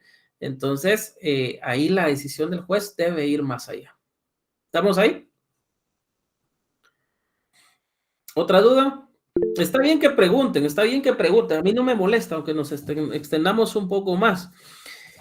La clase se vuelve interesante, yo aprendo con ustedes y al final pues de eso se trata. Entonces, a mí no me molesta que pregunten y no se vayan a asustar que alguien le diga, mira, ¿por qué preguntaste eso vos si todo el mundo lo sabe?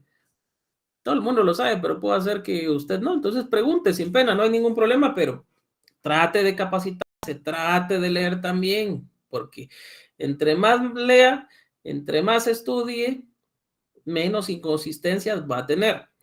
Mercedes y después Velvet. Mi duda era, o sea que ahorita es como que muy difícil constituir un patrimonio familiar, porque digamos los terrenos o para que esos que son para explotación familiar o las casas de habitación, pues ya no son mayores de 100,000, a menos que se pueda ¿qué le decir diría que... yo? ¿Qué le diría yo? Peléese con su pareja y vaya a presentarlo como borracho. Apague su audio. Ya está bien. Espérenme, que si no, no van a... Ahí estamos. Vea pues, lo que han hecho algunos es plantearlo judicialmente, de forma forzosa. Eso ya es otra situación. ¿Para qué? Para que sea el juez el que constituya ese patrimonio familiar, por las razones que yo ya le he indicado. Pero ¿qué es lo que pasa a eso? Que prácticamente con el tiempo se le ha quitado esa facultad al notario porque ya la mayoría de bienes son superiores, tiene un valor superior a los 100,000 quetzales.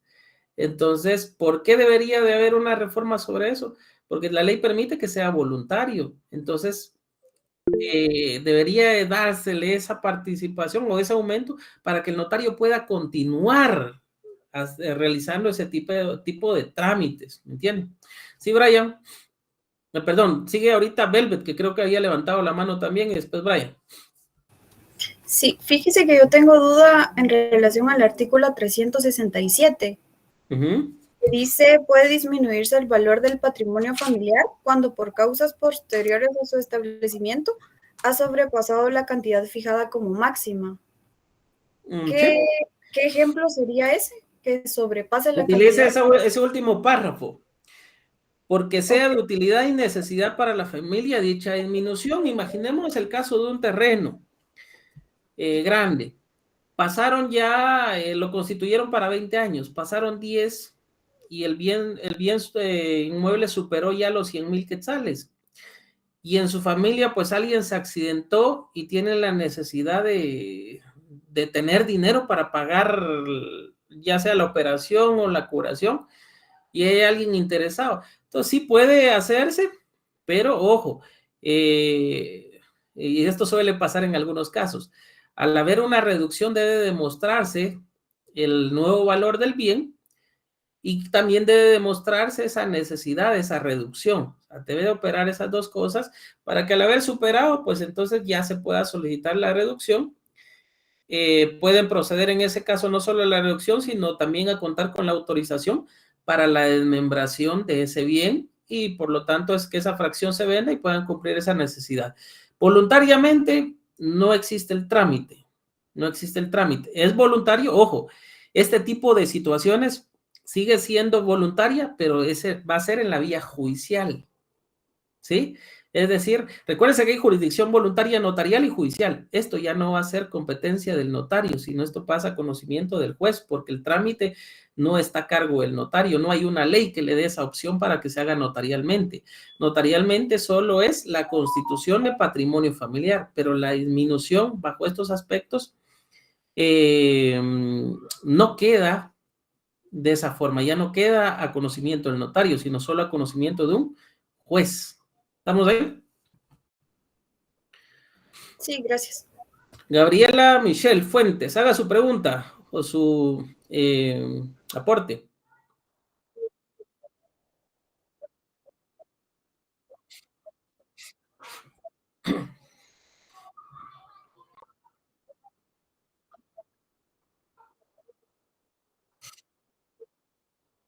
Sí, pero recuérdese que puede ser que haya una persona que todavía siga necesitando el patrimonio familiar. Por ejemplo, la cónyuge.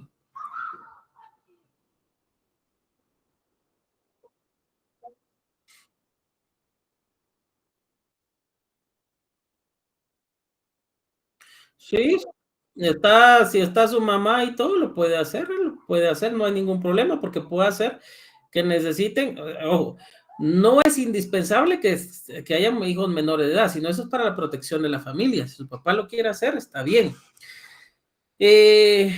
¿Qué puede pasar en el futuro? Que si lo quieren levantar, pues pueden hacerlo, porque primero no hay hijos menores de edad, y si tienen otros bienes, pues también lo pueden hacer. Solo deben de tomar en cuenta el plazo. No debe ser menor a 10 años. Debe tener ciertas características para la protección de la familia. Eso es lo que tienen que tomar en cuenta. Si no los hay, puede ser que no, pero puede ser que haya un incapaz.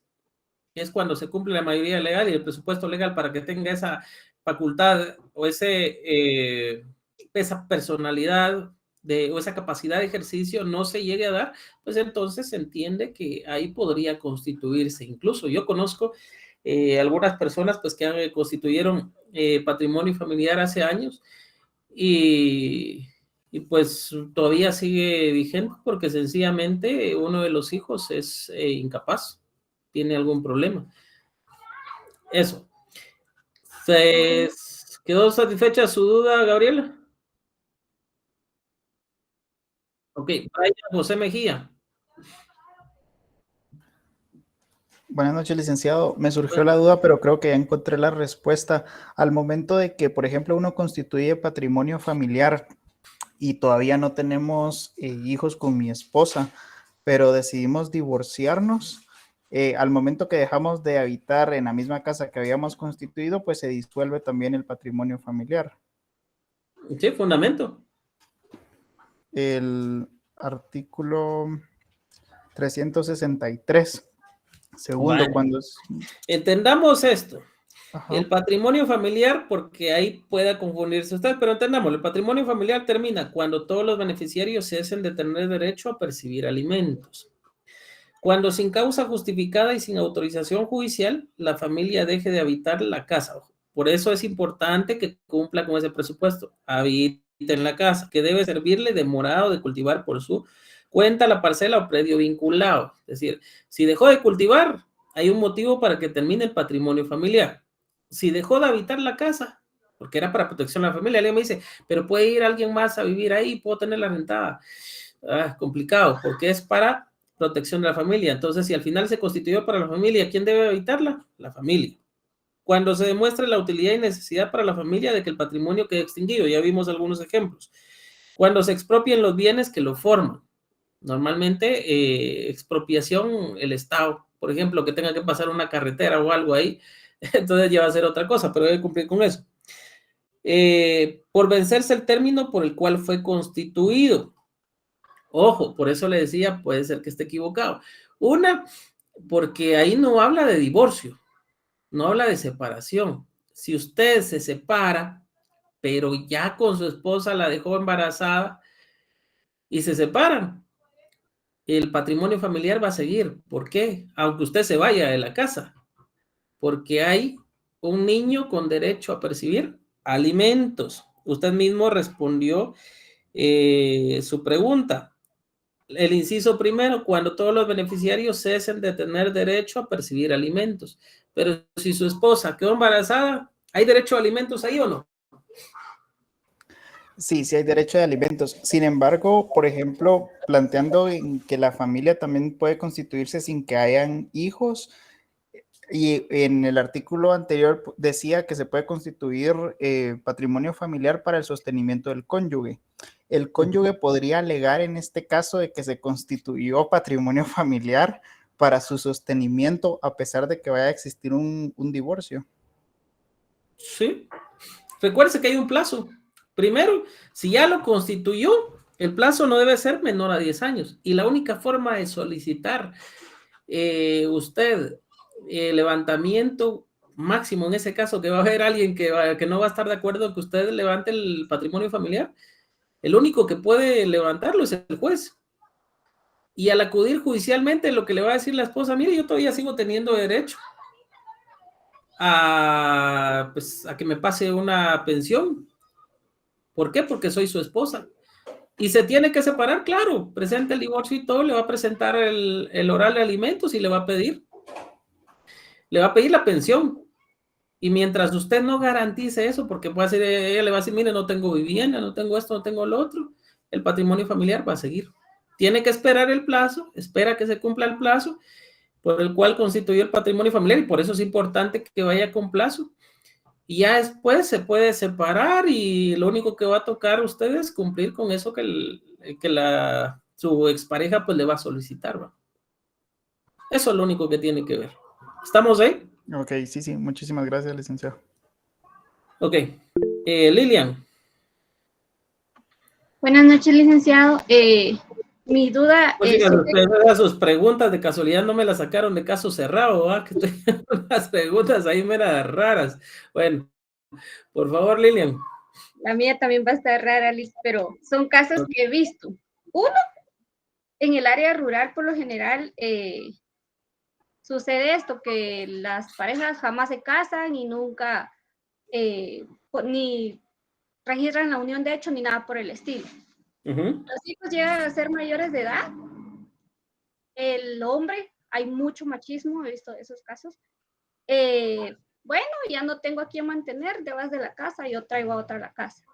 Se queda la mujer sin nada, los hijos sin nada, porque él ya no tiene obligación, según él, de alimentos. ¿Se podría constituir un patrimonio familiar si se llegara a demostrar que el terreno, en el terreno se cultiva el producto para la sobrevivencia de la familia?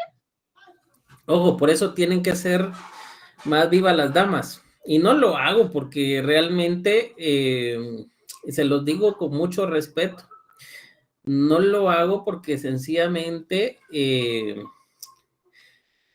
quiera desmeritar el trabajo de los caballeros. Y que no lo diga, va, Carlos.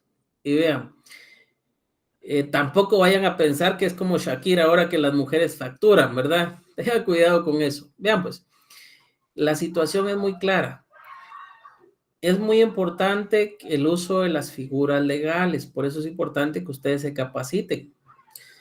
Primero, y le hablo capacitación no solo para ustedes, damas, sino también para los caballeros. Y en la mayoría de casos, como les he dicho en las clases, participan más las damas y a veces tengo algunas señoritas muy inteligentes en esta clase. Entonces, pues vean, la cuestión está así. Primero, existe la figura de la unión de hecho. Ojo, el patrimonio familiar es normalmente para la familia.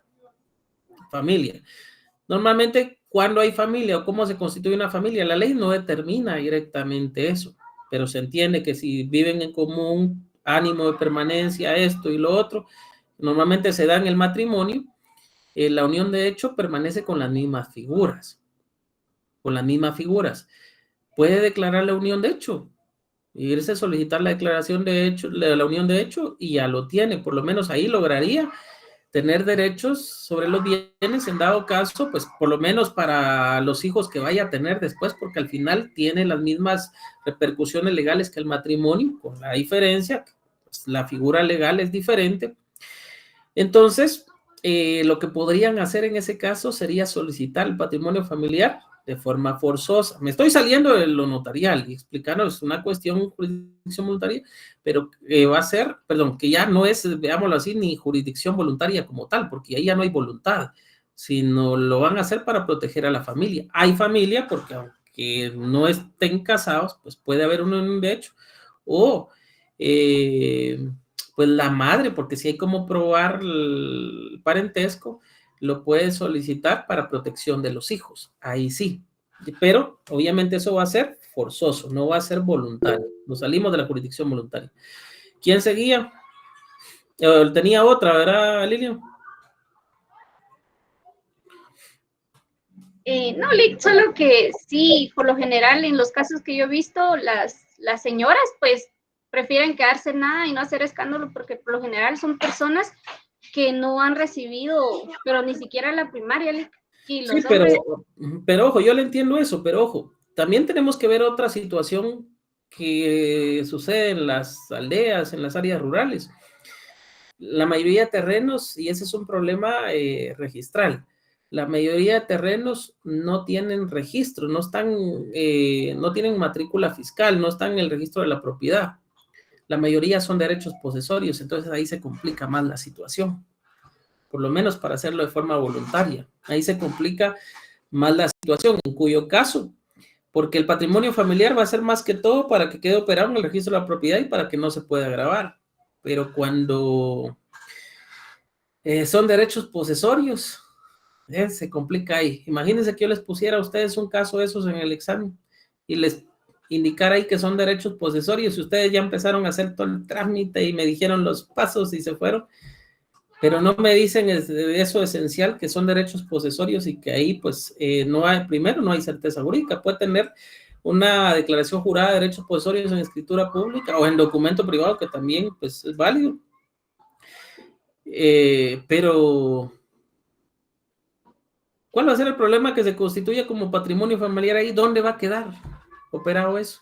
Si en algunos casos, y les puedo dar porque es algo cierto, y ustedes no me dejarán mentir si ven en algún departamento, que algunas municipalidades se han tomado a la tarea de llevar ellos el registro de los bienes con derechos posesorios.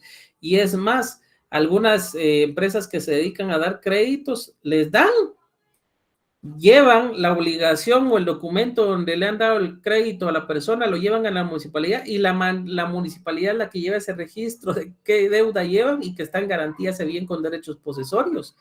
Y han creado un registro que no tiene fundamento legal y se han arrogado esa voluntad, según ellos, para mantener la paz social y la paz de su comunidad. Y lo ha aceptado la comunidad también, pero ¿tendrá fundamento eso?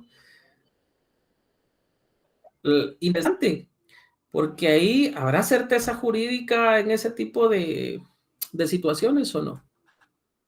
¿Qué pasa ahí? Entonces también hay que ver, hay que ir adecuándonos a la realidad. Que los señores aparezcan como únicos propietarios, sí, eso sucede, pero por eso es importante conocer la ley. Yo en Guatemala, de hecho, les voy a decir, yo no sé por qué algunos colegas pues se han cerrado un poco en eso, pero yo sí soy partícipe de llevar formación legal a las comunidades. Eso no es dar asesoría gratuita, porque al final el formar a la comunidad lo que hace es incentivar que busquen a un notario. En la mayoría de casos no van a buscar al que lo está formando, porque por ejemplo yo he ido a dar capacitaciones a San Marcos, a Jutiapa, a otros lugares. Yo no voy a tener tiempo para estar en Jutiapa, para estar en San Marcos, pues los que salen beneficiados son los colegas de esos lugares, porque a ellos son los que van a ir a buscar. Y yo, de hecho, yo mismo les digo, busquen al notario, a un notario de confianza, tengan un notario de cabecera que les pueda apoyar, inclusive para poder redactar la disposición de su última voluntad, un testamento, algo. No hace falta que usted crea que se va a morir, hágalo por confianza, por certeza jurídica. Si usted tiene bienes, asegúrese que los bienes queden en posesión, si usted quiera, ¿sí? Entonces, yo sí soy partícipe de ir formando, que nosotros tenemos al final una labor social y una obligación. Entonces, no hay trabajo, pero si nosotros mismos nos atacamos con los precios, hay mucha competencia desleal. Trabajo hay, pero nosotros mismos estamos las puertas. Los clientes que deciden buscar a un notario, nosotros mismos los quemamos. Es que le voy a cobrar tanto, no se vaya con el otro notario que le va a cobrar más. No, hombre, no hace falta que tengamos ese tipo de colisión entre nosotros. Ustedes les toca una tarea de ir formando más a la sociedad, ¿sí? Pero les va a beneficiar, al final es un beneficio mutuo. Carlos Batén. Sí, Lick, perdón, es que se me estaba yendo más o menos el internet, Lick. Estaba leyendo un mensaje aquí de una compañera que indica si solo se puede constituir cuando hay, o sea, el patrimonio familiar solo cuando hay menores, Lick, perdón, si ya... Ya lo expliqué, pero no hace falta que solo haya menores. Ya le decía que puede incluso haber hijos mayores, pero que puedan estar en situación de incapacidad o incapacidad que no solo puede ser por mental, sino también puede ser que sea física y necesiten un tiempo de recuperación. Pues también hay un tipo de capacidad temporal y por la cual necesita ser atendido. Y lo otro también puede ser que sea para sostenimiento de uno de los cónyuges. También puede ser bajo ese presupuesto. Entonces, no precisamente tienen que haber hijos menores. Hay parejas que se casan, pues una de las parejas dice, mira, yo tengo un bien, pero pues la cónyuge le dice, mira, yo me quiero asegurar que no haya ningún problema, pongamos esa casa para constitución de patrimonio familiar y que no vaya a ser que por tal tus juegos o algo, vayas a hipotecar la casa. ¿Puede hacerlo? Sí puede hacerlo. Tiene que tomar en cuenta el plazo de los 10 años.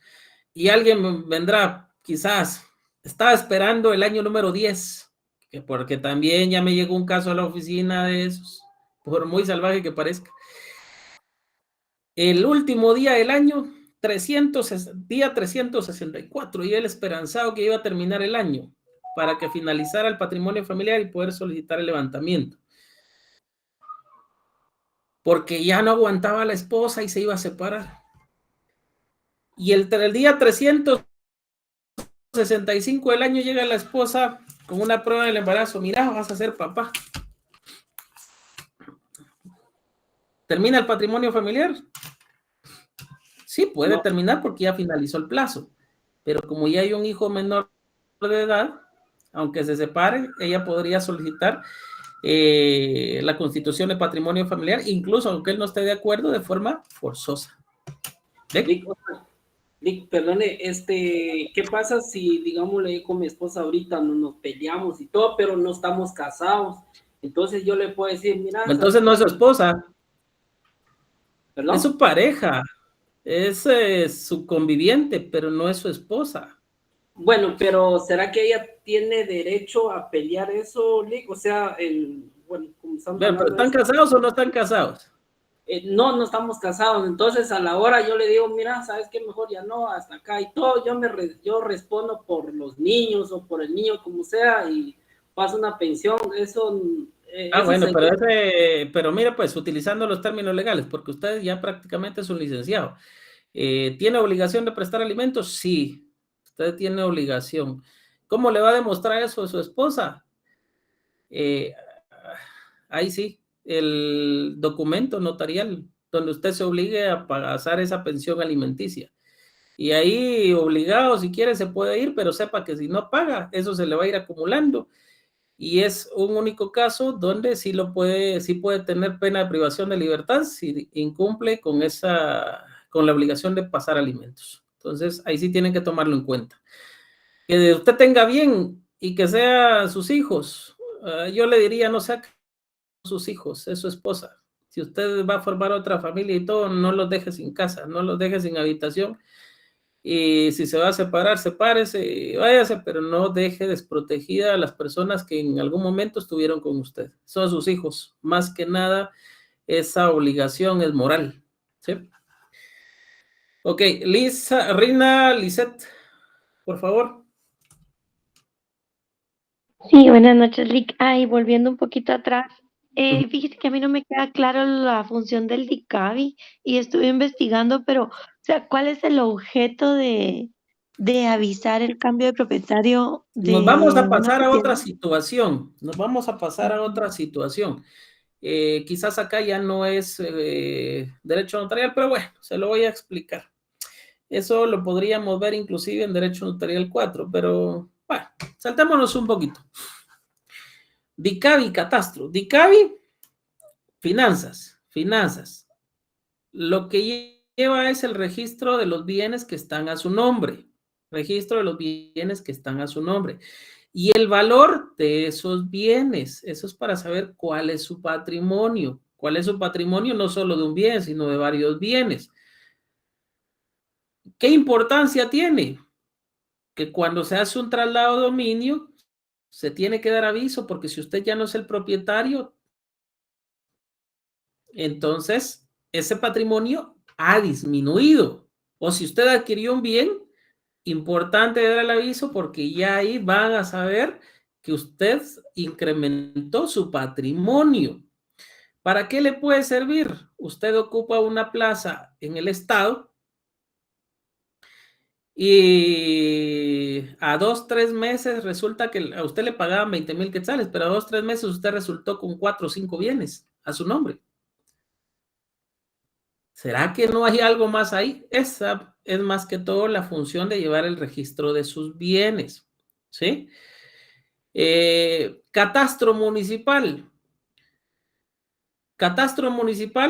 Porque sencillamente tiene otra obligación con ese bien que está a su nombre, el pago del impuesto único sobre eso.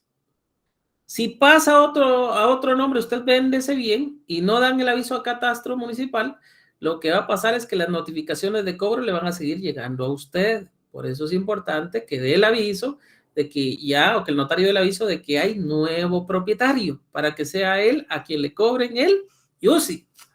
¿Estamos ahí? Sí, gracias, Lick. Bueno, Selvi, Mauricio, y vamos finalizando porque si no, no los voy a dejar ir a comer y después pues ya hay 128 conectados, ya hubo bajas. Si estuviéramos en el ejército y en la guerra, ya se fueron como 20 de ustedes, 30. Ya sé, no, qué bueno, buen provecho, yo todavía no. Selvi, Mauricio, por favor. Gracias, licenciado. Solamente me surge la duda con respecto siempre a la constitución del patrimonio familiar, pero yo he visto muchos casos, yo soy del interior del país, ¿verdad? Y en muchos lugares, por cuestión de costumbre, los padres tienen a su nombre, a nombre de uno de ellos nada más el terreno donde está la casa de habitación, y lo van a dividir o a repartir como herencia a sus 2, 3, 5 hijos. Sin embargo, en ocasiones, como digo, ¿verdad? Por costumbre, esa área donde está específicamente la casa de habitación, se la dejan al hijo más pequeño o a quien se case primero. Y la escritura al final la tienen como una copropiedad a todos para los hijos.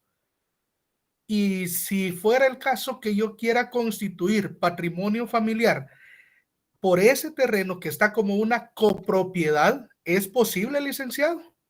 Porque... No. Mire, pues, primero es, ¿qué parte del patrimonio familiar? Bueno, primero es, ¿qué parte de la propiedad es suya? ¿Se quedó usted con una parte o no se quedó con nada? En este caso sería, por ejemplo, que por la tradición familiar, al hijo menor le dejaron el área Sí, yo donde ya le está entendí la eso, casa. sí. Pero usted me está diciendo que quiere constituir patrimonio familiar ahí, ¿sí? Sí. La pregunta es, ¿usted se quedó con una parte o todo ya se los entregó a sus hijos? Es decir, el terreno ya lo donó a sus hijos y está en copropiedad. Al donar, si lo donó a más de 2, esos 2 son copropietarios. Son propietarios de una de las partes. No se sabe qué parte, pero porque no está determinado, pero son copropietarios. Pero tiene 5 o 6 hijos. Usted le...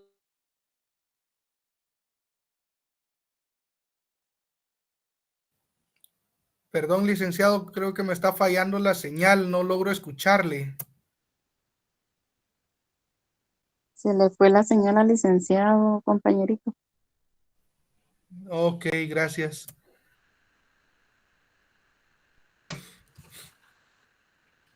Ok, perdón, creo que se fue la conexión por unos segundos, ¿verdad? Sí, ¿me escuchan ahorita? Ahora sí, licenciado. Sí, perfecto. Entonces, vean, pues yo creo que ya hasta el sistema tiene hambre. Vean, pues, ¿puede usted constituir patrimonio familiar? Ya no, porque usted ya cedió ese terreno, lo donó, porque entiendo que lo donó. Ahora bien, si usted se reservó una parte del terreno para que usted pueda vivir, ¿puede constituir patrimonio familiar? ¿Qué sentido tiene si el terreno solo está a nombre suyo? ¿Usted con quién es familia? No, ok. licenciado. Hay un hijo menor al cual no le dejé nada. Sí, lo puede hacer, pero solo sobre la parte que es suya, no sobre los terrenos que ya dio en copropiedad.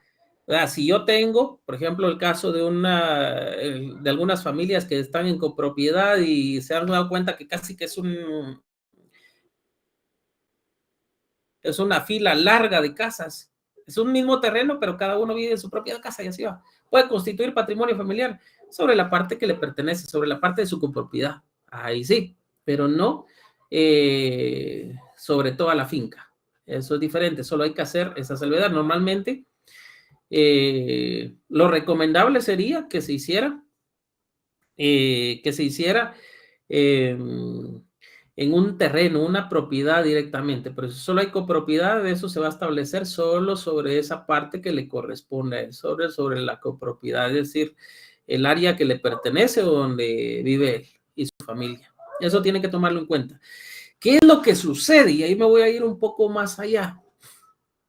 No se dejen tontear, porque esto sí tiene que ver sobre jurisdicción voluntaria. En la práctica, y no vayan a hacer esto con sus clientes, por favor. Esto no es correcto. En la práctica, cuando llegan a veces con el notario, le dicen, licenciado, es que fíjese que el papá de mis hijos falleció hace 15 años, pero fíjese que no dejó testamento y no hay forma de darles su escritura a ellos. ¿Usted me puede ayudar? Algunos notarios, y yo he sabido de casos, y son casos reales, donde le dicen, sí, claro, no se preocupe, y es más, yo puedo llegar, solo me pagan mi día, y yo le voy a hacer su escritura a cada uno, yo le voy a dar su escritura para que no tenga ningún problema, y ya arreglan ese asunto y son propietarios de su terreno. No hagan eso, porque el trámite idóneo para que pueda darse ese traslado de dominio es el proceso sucesorio.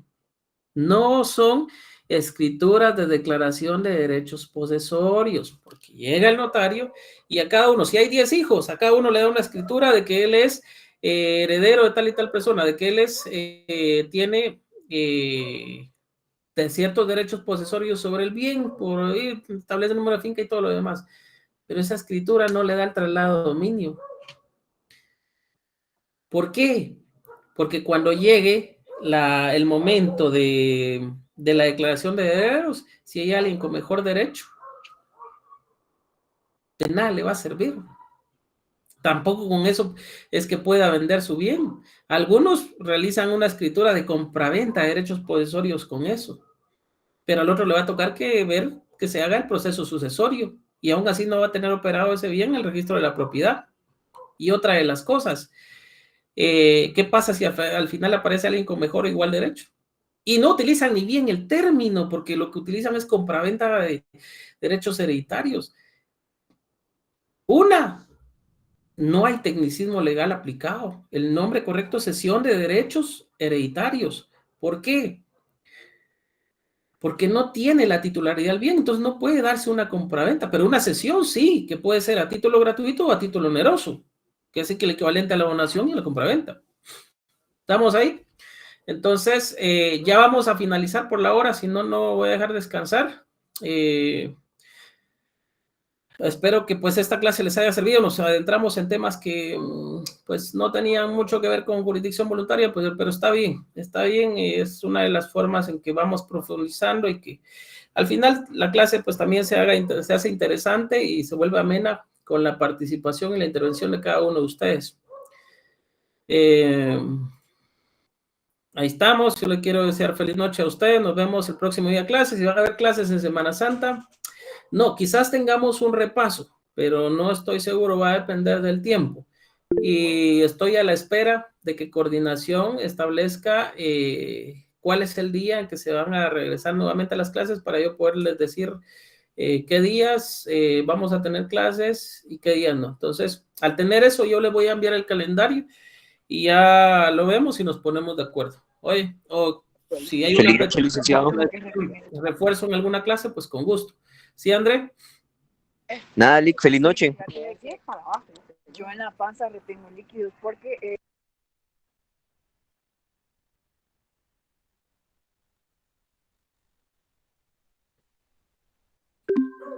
Muchas gracias, licenciado.